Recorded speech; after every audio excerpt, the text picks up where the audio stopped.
Okay, so 12, 8, and 9. This will be my final chemistry shoot for today. This will finish my day and it'll finish your week. So a whole string of videos in one big stretch. So 12, 8, and 9 answers are crystalline, amorphous, freezing point, melting point, heat of fusion, and heat of solidification. So in terms of the words and what they mean and where they go, next time's read will take us into next week. There will be 2 new words from 12:10. Then I'm going to cut off, again, a lot of questions because we're going to sink down. It's going to be 26 next time. So we're cutting from 7 to 14, 15.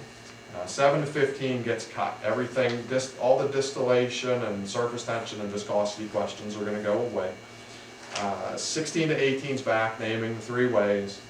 19 to 24 is back, the 6 characteristics. Then 1 and 2 becomes a 5-point question. It'll say name the 2 kinds of solids. So you'll say crystalline and amorphous. It'll say to define them. So crystalline, you'd say the particles are arranged in a definite geometric shape distinctive for that solid. What that means is that if you can just tell from the geometry shape of what it is, you can tell what it is. So like oxygen stuff would have a different shape than nitrogen stuff. Amorphous is the particles are arranged in an irregular manner. And then the 5th point here will be what's special about one of them. And you'd say that amorphous has no specific melting point. Like ice melts at 32 Fahrenheit. If you had, that's a crystalline solid. If you could look at the geometry shape under a microscope, you could tell that it's ice just from the shape. Amorphous, just there's no set melting point. Might melt at 32, might melt at 34, might melt at 28. Doesn't really care. There's like a range over which it might just sort of, I'm going to melt now. Freezing point is going to stay a fill in the blank. And I'll ask you if freezing is exo or endothermic. And it is exothermic when you freeze things. Because freezing, think about it, you have a liquid, you're trying to make it a solid. Liquids have more energy than solids. Solids have less movement, so solids have less energy. So you're trying to freeze, it's going from more energy to less. That energy has to get given away. So exo, to give away energy. Melting point 4 stays the same, and then I'll ask endo or exothermic, and you would say endothermic. Again, the opposite thing applies. If we're melting things, we're taking a solid, which is low energy, we're making it a liquid, which has more energy because it's more movement involved in it. So you have to give it energy. Energy has to go into that substance, and that's endothermic when the heat is absorbed. For the world of melting, I'll ask if what happens if pressure is raised, and you'd say that the melting point goes up. If you have more pressure, it's easier to melt things. You melt at a higher, warmer temperature. So ice skating operates on this concept. That the pressure, well, no, ice is going to be an exception, but if you have the pressure raised, the melting point generally goes up. And I crisscrossed myself for a second there. Water is the exception. Water doesn't do that. If you have pressure, the melting point will go down.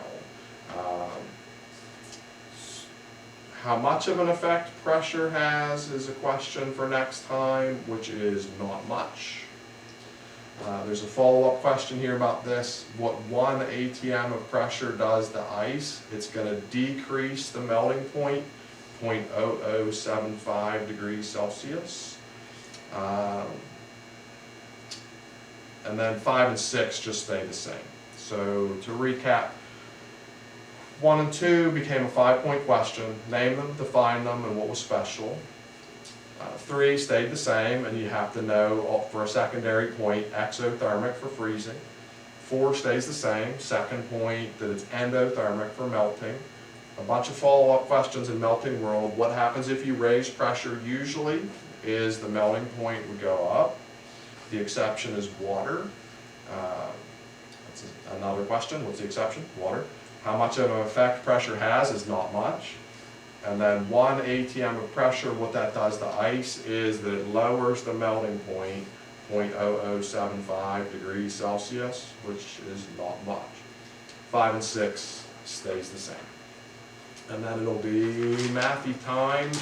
Mathy stuff from this, the syllabus knows the numbers here. The main group of the mathy stuff is 18 to 23, but there's other stuff in like 6, 7, 8, 9, 10, some letters here, some letters there. But I need to grab my book and we'll go to 12.3, example 12.3, which I'm looking at page 323. So page 323, before we dig into this, I'll give a reminder again that calories have to go with grams. If you have a gram number given to you and you don't want to go to calories, but you want to go to joules, joules don't work that way. So if they give you some grams, but you need to get to joules, you need to cancel grams to turn that into kilograms, because kilograms could get you to joules. Conversely, if they give you kilograms and you don't want to get to joules, you want to get to calories, you have to do the reverse process. If they give you kilograms and you need to find a path to calories, you need to cancel kilograms to get to grams, because grams can get you to calories. And the numbering on this is that 1,000 grams makes a kilogram, either right side up or upside down, however you might need that to be. 12.5, or example 12.3, we don't need that on page 323 yet, but I think we'll need it in a minute. 12.3 is just testing your knowledge about the pressure and the 0.0075 thing that I just talked about. So it says calculate the melting point of ice if they put a pressure of 25 atms by an ice skater. So you have an ice skater going, they tell you 25 atms. The fact that I just told you is about to be used. We need to cancel atms.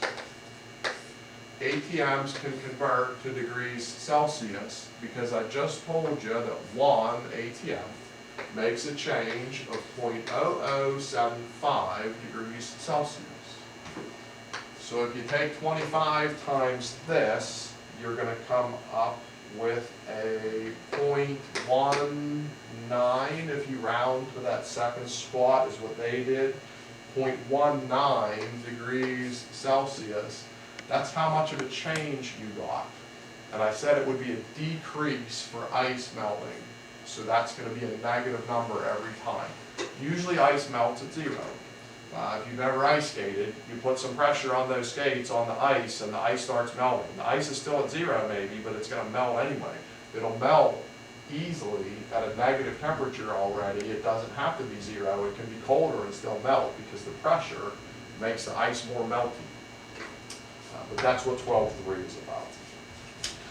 12.4, they say calculate heat energy in kilocalories.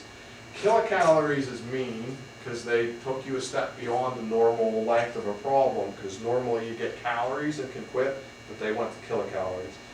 But it says calculate the quantity of heat energy in kilocalories evolved when 75 grams of liquid makes ice at 0. The 0 doesn't matter. The 0 is just the temperature for melting or for freezing. But they give you 75 grams. We need to turn grams into something else. And if we follow the little map from a minute ago, grams can turn to calories. But we're going to need to use our table, a new table from the paper back from that first day had like 3 tables on it. We're now following table 12.3, which is the bottom of that paper. I'm using water, and I'm coming across, and I'm doing right now a problem with grams and calories. So for water, the gram calorie number is 80. We're going to put 80 with calories and always 1 with grams. Some of the homework problems you now be done. But other homework problems like this one, they don't want calories, they want kilocalories. So we have to do another conversion knowing 1 kilocalorie is 1,000 calories. You can punch that in, and it should shoot you out something in the neighborhood of 6.00 kilocalories. 12.5, they got a step meaner again, because instead of starting you with grams or kilograms, they start you with moles. So we're back a few chapters. I don't remember which specific chapter it was, but the one chapter you have to remember, we talked about moles, like 100 times moles. So they want to know heat energy in kilojoules. That's mean because kilojoules is a step harder than joules. Kilojoules from 0.510 moles of benzene. Melting point of 6 doesn't matter because benzene melts at 6. You don't need to know that, but it's on the table. It says benzene melts at 6, but whether they mention the 6 or not has nothing to do with our math. So we're going to need to first cancel moles. So moles on the bottom. The easiest thing that can help us to turn moles into is grams. We had the chapter where we turned moles into particles with Avogadro's number. That doesn't help us. Moles into liters with 22.4. That isn't going to help us in this chapter. But moles to grams using periodic table helps us. 1 mole is always our number for mole. Carbon from the table is 12. There's 6 of them, so 12 times 6 is 72. H is 1. 1 times 6 is 6. 6 and 72 grand totals out to 78 grams. And then we need to cancel grams.